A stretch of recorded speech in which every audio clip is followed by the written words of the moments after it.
We've been part of the Work Integrated Learning Program for about 5 years. The process working with the Work Integrated Learning team at ECU has been really easy.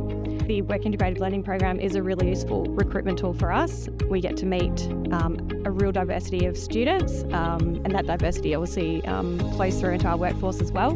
We also find that having the students here, it really does give our current employees a real opportunity to develop their own leadership skills as well. So we're looking for students who are reliable.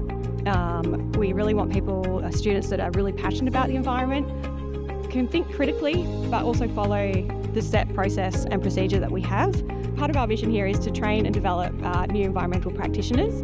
Having Work Integrated Learning students here with us really helps them bridge the gap between that experience that they get at university compared to what they're going to get in a real life situation in industry.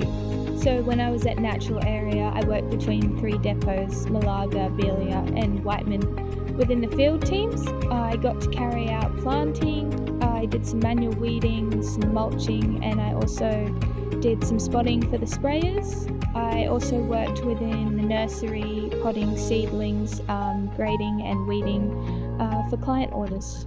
I got to see how the scientific processes we've learnt in uni, how they're put into practice in the fields. I would definitely encourage students to take place in the WHEEL program. You learn so much, and it's a really good opportunity to get a feel for what it's actually like in the industry.